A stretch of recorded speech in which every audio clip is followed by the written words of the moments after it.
les enclencheurs, ici Shiroken FR, et ensemble, dans cette vidéo, on va découvrir cette mécanique qui est les cartes Unisson. Alors, petit rappel, en février, on nous avait annoncé des double leaders, et donc les voilà, c'est les Unisson Cards. Alors effectivement, on a eu pas mal de révélations qui ont été faites un peu partout sur plusieurs types d'Unisson Cards, et aujourd'hui on va donc découvrir ensemble, grâce à notre ami Broly, qui vient ici à cette vidéo, pour qu'on puisse comprendre et tout simplement parler de tout ce qui découle envers cette nouvelle mécanique. Alors tout d'abord, ce qu'on va faire, c'est qu'on va aller step by step, tu vois. Donc on va commencer à regarder comment le placer dans son deck, comment l'utiliser, comment la poser et voir tout ce qui est possible avec. Alors donc, moi ce que je vous conseille, c'est prendre vos jumelles tactiques, tu vois comme ça là. On va voir un peu tout ce qui se passe sur cette carte. Alors tout d'abord, la première chose à savoir, c'est que les Unisson Cards, vous pouvez en avoir que 4 maximum dans votre deck, comme toutes les autres cartes. Donc effectivement, vous la placez dans votre deck ou dans votre side, au nombre que vous voulez, au maximum de 4. Et de la même carte évidemment. Derrière, elle a une autre règle, où une fois qu'elle est jouée, vous ne pouvez avoir qu'une seule Unisson Card sur le terrain. C'est-à-dire que quand vous construisez votre deck, vous pouvez avoir 4 Unisson Broly, 4 Unisson Gotenks, 4 Unisson Vegeta. Il n'y a aucun souci à les avoir dans le deck, mais une fois que vous allez la poser, en fait, sachez qu'il va y avoir 3 zones. Il va y avoir la zone du leader, la zone combat et la zone unisson. Et dans la zone unisson, il ne peut contenir qu'une seule carte. Donc c'est pour ça qu'au moment où vous voulez jouer votre carte unisson, il va falloir choisir la carte que vous voulez jouer. Ça, c'est l'une des règles qui concerne ces cartes-là. Donc on peut en avoir qu'une seule sur le terrain. Derrière, donc on va un petit peu décrypter maintenant la carte pour savoir comment la jouer, comment l'aborder. Donc comme toute carte, elle se pioche puisqu'elle est dans le deck, vous la piochez, vous l'avez en main. On va un petit peu se faire une mise en situation.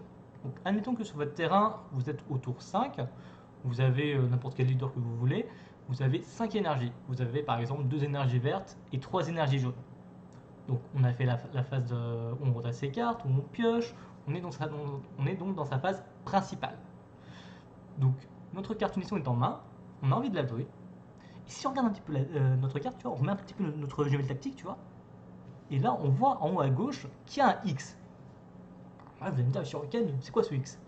Alors le X c'est un nombre indéfini. Pour ceux qui n'ont jamais joué à Magic, donc qui ne connaissent pas vraiment cette mécanique-là, donc le X est le nombre que vous voulez payer en énergie. Donc à savoir, donc vous avez votre Broly en main, donc si on regarde son coût énergétique, il y a le X et 2 pastilles jaunes. C'est-à-dire que quoi qu'il arrive, si tu veux mettre ta carte que tu as dans ta main sur la zone unisson de ton terrain, il va falloir payer au minimum 2 pastilles jaunes. Donc je vous rappelle, on a 3 énergies jaunes et 2 énergies vertes sur notre terrain. Donc on peut très bien activer donc, en mettant en inertie donc 2 cartes énergie jaune pour la jouer. Donc on la joue pour 2. 2 secs, on pose notre Broly. Donc une fois qu'il est posé dans la zone unisson, donc les cartes unisson en fait gagnent des marqueurs sur elles qui est au nombre d'énergie qu'on a payé. Donc rappel, on a posé notre Broly pour 2. Donc en payant 2, notre Broly arrive dans la zone unisson avec donc 2 marqueurs. Moi ce que je vous conseille si vous voulez vous aider au niveau de la mise en place, c'est d'avoir un petit sac de billes plates. Vous savez comme à l'école quand on jouait à la convention de billes plates là, en primaire, et bien ces billes plates, vous les utilisez comme des marqueurs, comme ça vous posez votre Broly et vous posez donc 2 billes plates dessus pour vous dire que voilà j'ai 2 marqueurs dessus. Si on continue un petit peu d'analyser notre carte unisson, elle a 2 effets pour le Broly. Donc elle a 2 effets qui se font en active main, à savoir que vous pouvez faire qu'une activation par tour, donc de ces effets. Et la première, elle fait un sort de plus 0. Plus ou moins 0.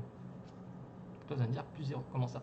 C'est-à-dire qu'en fait, dans les cartes unisson, d'autres cartes qui existent vont vous permettre, dans leur premier effet, en règle générale, de rajouter 1 ou 2 marqueurs. Donc, en activant l'effet, le chiffre qui est sur la gauche va activer le nombre de marqueurs qu'on met en plus. Vous avez pu remarquer sur notre Broly, il y a plus 0. Donc, quand vous activez votre effet, ben vous mettez 0 marqueur en plus. C'est-à-dire que Broly reste avec les 2 marqueurs qu'on avait posés au préalable. Et l'effet, du coup, va se continuer. Donc, vous allez choisir une carte de votre adversaire, une carte de combat, c'est bien marqué, enfin c'est bien spécifié Battle Card, en ignorant barrière, et vous le switchez en Rest Mode, donc vous le mettez en inertie. Donc ça, c'est grâce à son premier effet. Là, vous payez 0 marqueur, il garde ces 2 marqueurs, vous activez le premier effet et vous le résolvez. Derrière, vous avez un second effet qui est un Active Main -1, c'est-à-dire que vous allez prendre un marqueur qui est sur le Broly. Donc vu que nous on l'a posé pour 2 avec les 2 énergies jaunes, c'est-à-dire que sur les 2 marqueurs, vous allez en enlever un, il en restera plus qu'un. Et c'est ce qui vous dit, donc le Broly, une fois que vous enlevez les marqueurs, donc on Active Main le second effet, on choisit une carte adverse toujours, qui a un coût d'énergie de 5 ou moins, qui est en inertie, on le met KO. Donc ça, c'est le deuxième effet qui va enlever des marqueurs. Chaque unisson a un effet qui peut augmenter ou pas son nombre de marqueurs, et un autre effet, un premier effet qui va rajouter, excusez-moi, et un autre effet qui va les enlever. A savoir que le X, si on revient un petit peu en arrière, au lieu de le payer pour 2, admettons que vous payez avec vos 3 énergies jaunes plus les 2 énergies vertes, c'est-à-dire que là, le Broly, il serait venu avec 5 marqueurs. Et ça vous permet tout simplement de pouvoir faire plus d'activation dans les tours à venir. Donc plus il y a de marqueurs, mieux c'est. Autre chose à voir, si on regarde un petit peu la carte, comme un leader ou comme une carte de combat, elle a une puissance de combat. Donc c'est-à-dire qu'on va pouvoir combattre avec, ça c'est cool. Par contre, là on peut continuer nos remarques, c'est qu'il n'y a aucune... comment dire, il n'y a pas de puissance de combo dessus. C'est-à-dire qu'on ne pourrait pas comboter avec des unitions de Scard. Donc c'est-à-dire que, exemple concret, avec votre unisson de card, vous attaquez votre adversaire, que ce soit son leader ou une carte de combat, qui est en inertie évidemment, donc qui peut être attaqué. Vous pouvez lancer des combos autour de votre unisson de card, mais par contre, en retour, si vous attaquez par exemple avec votre unisson de card, vous ne pouvez pas, du coup, vu qu'il n'y a pas de puissance de combo sur les unissons de card jusqu'à ce jour, vous ne pourrez pas lancer d'autres unissons de card en phase de combo. Enfin, dans la zone combo, je parle bien. Donc on revient au moment de l'attaque. On attaque avec Broly, la carte unisson sur un leader. Vous pouvez combo avec des cartes de combat ou des super combos ou des cartes extra qui donnent du combo, ou même des extras qui peuvent augmenter ou baisser la puissance. Ça c'est permis. Donc vous pouvez faire ça en phase d'attaque.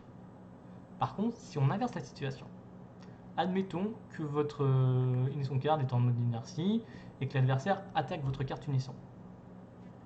Sachez que c'est dans les règles, vous ne pouvez pas faire de combo en défense sur votre unisson card. C'est-à-dire que, exemple concret, votre adversaire avec son leader va attaquer votre unisson card, pas de phase de contre, admettons, au moment où il booste, si votre adversaire met un super combo sur son leader pour attaquer sur votre unisson card, vous ne pouvez pas faire de combo sur votre unisson card, c'est-à-dire que vous êtes à 15 000 contre 25, ou ça dépend de la puissance du leader, mais automatiquement, elle devrait du coup la carte devrait aller en dispersion. Ça, c'est normalement. Mais, pareillement, on a une règle spéciale sur les unissons card. Donc, les cartes unissons, quand elles prennent un dégât, eh bien, au lieu de partir en dispersion comme toute carte de combat, eh bien, elles partent un marqueur. Comme un point de vie. Et comme un point de vie, pareillement, tous les mots-clés qui doublent les dégâts doublent les marqueurs qui sont perdus. Donc, pour prendre l'exemple concret, on avait 5 marqueurs sur notre Broly. L'adversaire attaque avec son leader. Il donne double frappe à son leader. C'est-à-dire que normalement, après la phase de coup de combo seulement de l'attaquant, il y a le contre, il y a le combo, au lieu d'enlever qu'un marqueur sur notre Broly, on enlèvera 2 marqueurs parce qu'il y a une double frappe. Triple frappe, quadruple frappe, c'est exactement la même chose. Plus il y a une puissance, enfin plus le mot-clé augmente en puissance, plus vous perdrez de marqueurs à chaque attaque. Après, à savoir que vous pouvez, comme je vous disais, il y a une phase de compte, vous pouvez contrer pour protéger tout de même votre carte unisson. Derrière, une chose qui est très importante, c'est que les unisson cards ne sont pas comptées comme des cartes de combat. Donc c'est-à-dire qu'elles ne peuvent pas être choisies comme cartes de combat pour des cibles d'effet. Par contre, vous pouvez très bien, ça c'est dans la FAQ anglaise, vous pouvez très bien la choisir au moment de la mise en jeu. Par exemple, vous avez le droit d'activer, enfin l'adversaire a le droit d'activer un Vegeta cruel en réponse de la pose d'une unisson de card. mais ça ne la mettra pas KO, mais ça activera le reste de l'effet de Vegeta. Donc on a vu ça. Qu'est-ce qu'on peut dire d'autre? Donc on peut les mettre... Ah ça par contre j'ai pas vérifié. Enfin je vérifie, je vous redirai ça dans les commentaires. Mais il me semble pas qu'on puisse les mettre en énergie, mais j'ai quand même vérifié ça. Donc on a vu la phase de combo, la phase de défense. Donc voilà. Au niveau des unitions cartes, vu qu'effectivement c'est pas des cartes de combat, sachez que pour le moment, à moins qu'il y ait un errata ou autre, par exemple dans le Janemba vous pouvez en rentrer comme bon vous semble. Je parle du Janemba promo. Au niveau des autres constructions, je vois pas d'autres soucis, mis à part que vous pouvez en avoir 4. Ah oui, autre règle importante au niveau des unitions, puisqu'on peut en avoir qu'une sur le terrain. Si, admettons qu'on a notre Broly avec ses 5 marqueurs sur le terrain.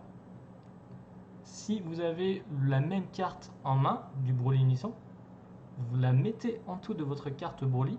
Donc ça veut dire que vous avez votre première carte avec ses 5 marqueurs. Derrière, vous allez remettre la même carte en dessous et ça va offrir un nouveau marqueur sur le Broly. Comme ça permet de ne pas perdre les mêmes cartes de votre main qui restent du coup des cartes mortes.